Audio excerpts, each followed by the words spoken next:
In this video, we will learn about many of the atomic models that have been used throughout history to help us understand the composition of matter, and we'll learn how the model of the atom has evolved over time as new experimental evidence has emerged.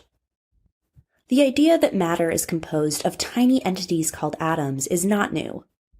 The first atomic theory was proposed in 400 BCE by the ancient Greek philosophers Leucippus and Democritus.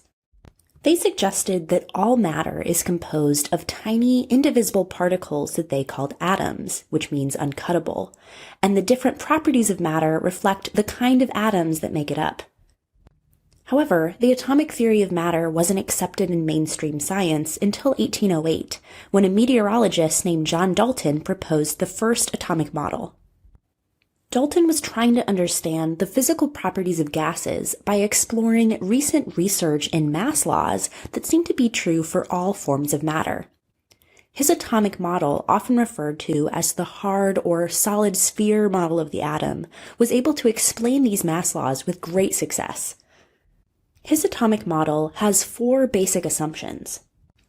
The first is that all matter consists of atoms that cannot be created or destroyed.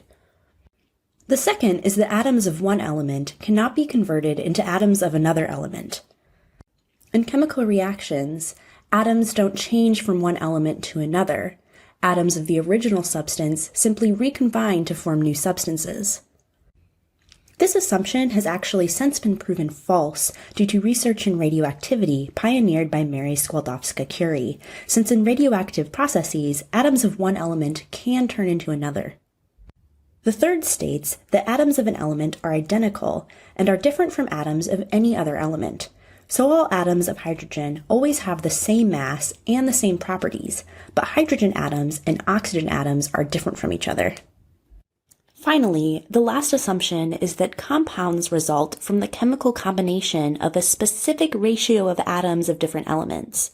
For example, the compound water, or H2O, is always composed of a 2-to-1 ratio of hydrogen and oxygen, because each unit of H2O is made of 2 hydrogen atoms and 1 oxygen atom. The assumptions provided by Dalton in his atomic model were unchallenged until 1987 through experiments performed by J.J. Thomson on cathode ray tubes. A cathode ray tube is a glass tube with metal electrodes at the end. When an electric current is applied, it creates a ray that strikes the end of the tube. While J.J. Thomson was studying these cathode ray tubes, he observed that the ray bends in a magnetic field, which indicated that the ray consists of charged particles. Second, he observed that the ray bends towards the positive plate in an electric field, which indicated that the ray consists of negatively charged particles. Finally, he observed that the ray is identical for any cathode, so these particles must be found in all matter. He determined that these negatively charged particles, which he called electrons, were far lighter than the atom. This meant that the atom could not be the smallest unit of matter, so the atomic model needed to be revised. So Thomson proposed a new model of the atom, featuring the newly discovered electrons in a sea of positive charge, like the dried fruit in a plum or a bread pudding, hence the name, the plum pudding model of the atom. Based on J.J. Thomson's research, there were 2 additional atomic models proposed. In 1902, Gilbert Lewis suggested that the electrons in an atom were positioned on the corners of a cube, and in 1904, Hontao Nagaoka suggested that electrons revolved around a massive center, like the rings around Saturn. With the discovery of this new subatomic particle, the electron, scientists were interested to know more about its properties. In 1909, Robert Millikan set out to determine the charge of this new particle by watching tiny charged oil droplets fall in a special chamber. He was able to determine the charge on each drop of oil that fell. He noticed that all the charges were multiples of negative 1.6 times 10 to the minus 19 coulombs, so that must be the charge of a single electron. Amazingly, the charge of the electron that Millikan was able to measure is within 1% of the value that's measured today. Though the plum pudding model of the atom successfully incorporated the electron, it was quickly proven false by the results of experiments performed by Hans Geiger and Ernest Marsden under the guidance of Ernest Rutherford. Geiger and Marsden shot alpha particles at a very thin sheet of gold foil and measured the deflection of the alpha particles with a screen surrounding the foil that flashed when an alpha particle struck it. Since electrons are incredibly small and the alpha particles were moving very fast, they expected that all of the alpha particles would just go straight through the foil. But instead, they observed that a small fraction of the particles were deflected back the direction they came. Based on these results, in 1911, Rutherford concluded that the atom is mostly made of empty space occupied by the electrons, but there is a small and very dense positively charged nucleus in the center of the atom. He suggested that the nucleus of the atom is composed of positively charged particles that he called protons. The atomic model he proposed based on these conclusions is often called the planetary model of the atom, since the negatively charged electrons orbit the positively charged nucleus of the atom like planets orbit the sun in our solar system. Though electrons in this model aren't confined to a plane, they can move in orbits around the nucleus in 3 dimensions. The planetary or nuclear model of the atom included the newly discovered nucleus, but there were some immediate problems with it. The most obvious problem is that positively charged things are always attracted to negatively charged things. So what was keeping the negatively charged electrons orbiting the nucleus?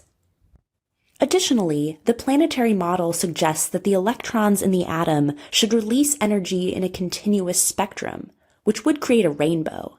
But when scientists looked at the spectrum produced by exciting gaseous atoms, they observed a series of lines of different colors of light, separated by black spaces.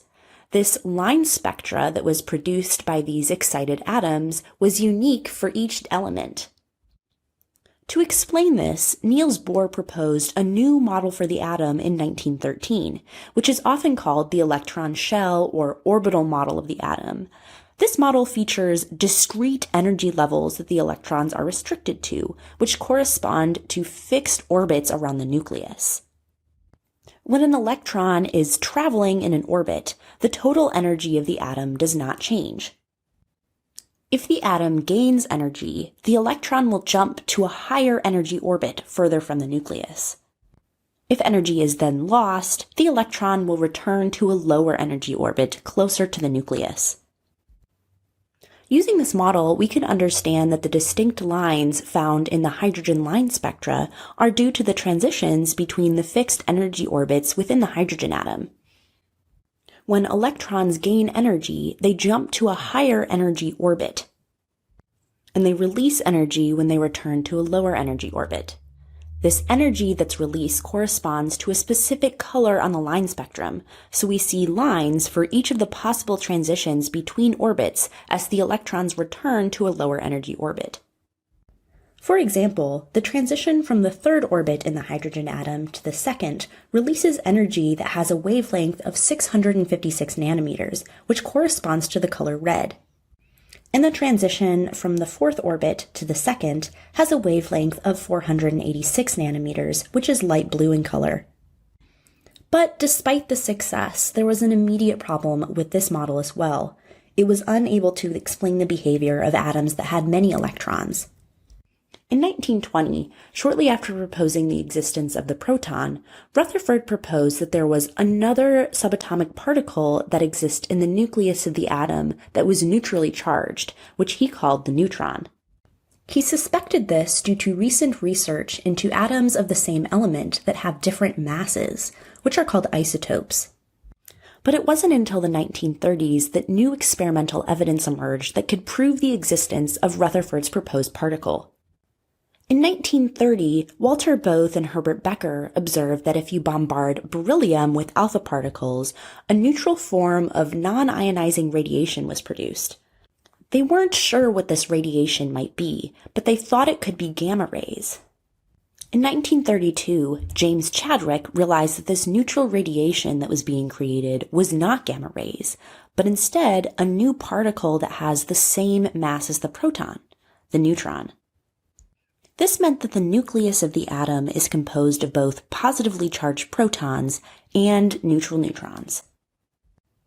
In 1924, Louis de Broglie was trying to understand why electrons had fixed energy levels. He had the idea that perhaps matter had wave-like properties. If electrons had both fixed orbits and wave-like properties, they would only have certain allowable energies, similar to the vibrations of a guitar string that's fixed at both ends. As it turned out, de Broglie was correct. Electrons and other subatomic particles do in fact have wave-like properties. In 1926, Erwin Schrödinger was able to describe the wave-like properties of matter, which founded the branch of physics called quantum mechanics. According to quantum mechanics, the electron is not simply a small particle that orbits the nucleus. Rather, it is spread out around the nucleus in all kinds of funny shapes that correspond to the electron's energy. We refer to this density of negative charge as an electron cloud. With this, we have arrived at the modern view of the atom, a nucleus that's composed of positively charged protons and neutral neutrons, surrounded by a negatively charged electron cloud. Now that we've gone through each of the atomic models, let's take a look at some example problems. How is the plum pudding model different from the hard sphere model of the atom? A. The plum pudding model showed electrons making up the corners of a cube. B. The plum pudding model described electrons orbiting a central nucleus. C. The plum pudding model included negatively charged particles known as electrons. D. The plum pudding model included positively charged particles known as protons. Or E. The plum pudding model showed electrons occupying different energy levels. The hard sphere model of the atom was the first atomic model. It was proposed by Dalton. In this model, the atom is the smallest division of matter. The plum pudding model of the atom came afterwards. It was proposed by J.J. Thomson, who discovered the negatively charged electrons inside atoms. So the plum pudding model is different from the hard sphere model of the atom because in the hard sphere model of the atom is the smallest division of matter. But in the plum pudding model, there is a negatively charged electron, which is smaller than an atom. So let's go through our answer choices to see which of them reflects that. Answer choice A says that the plum pudding model shows electrons making up the corners of a cube. In the plum pudding model, the electrons are embedded in a sea of positive charge. They don't make up the corners of a cube. This is actually a reference to Lewis's cubic model of the atom. So it's not the correct answer choice. The second answer choice says that the plum pudding model described electrons orbiting a central nucleus. The nucleus of the atom wasn't discovered until after the plum pudding model was proposed. This answer choice is actually a reference to Rutherford's planetary model of the atom. So it's not the one we're looking for. The next answer choice says that the plum pudding model included negatively charged particles known as electrons. This answer choice sounds like it's exactly what we're looking for. The plum pudding model is different from the hard sphere model because it includes these negatively charged electrons. But let's go ahead and take a look at our other answer choices, just so we know why they're incorrect. The fourth answer choice says that the plum pudding model includes positively charged particles known as protons. This answer choice is again a reference to Rutherford's planetary model of the atom, as he suggested the term proton to describe the positively charged particles that made up the nucleus. Our final answer choice says that the plum pudding model showed electrons occupying different energy levels. This answer choice is referring to Bohr's model of the atom, where electrons occupy fixed energy orbits around the nucleus. So as we discussed before, the plum pudding model is different from the hard sphere model of the atom because the plum pudding model included negatively charged particles known as electrons. Let's go ahead and take a look at another example. Which diagram most closely represents Rutherford's nuclear or planetary model of the atom? Rutherford's planetary or nuclear model is based off observations from the gold foil experiment. In the planetary model, there is a positively charged nucleus in the center of the atom, and the electrons orbit the nucleus. So let's see which of the diagrams that we have most closely represents this description of the atom. In diagram A, we have electrons in orbits around the nucleus. This certainly matches what we're looking for, so let's keep this diagram in mind. In answer choice B, we have positively charged particles in a negative charge. This diagram certainly doesn't match what we're looking for. In fact, it doesn't match any model of the atom. In answer choice C, we have particles arranged on the corners of a cube. This diagram is referencing Lewis's cubic model of the atom. In answer choice D, we have electrons orbiting a central nucleus, which is what we're looking for, so let's keep this answer choice in mind as well. Our final answer choice has negatively charged particles embedded in positive charge. This certainly doesn't describe what we're looking for, but it does describe the plum pudding model of the atom. So we've eliminated the possible diagrams to represent the planetary or nuclear model of the atom down to answer choice A or answer choice D. But what's different between these two diagrams? Both of them show electrons orbiting a central nucleus. Well, the circles in diagram A are meant to represent fixed orbits for the electrons that correspond to discrete energy levels. So this diagram is actually meant to represent Bohr's model of the atom, which features fixed orbits for the electrons due to the electrons having discrete energy levels that they occupy. So answer choice A isn't what we're looking for either, which leaves us with answer choice D, which is the correct diagram to represent Rutherford's planetary or nuclear model of the atom. So now that we've learned about all the different atomic models and worked some example problems, let's conclude with the key points for this video.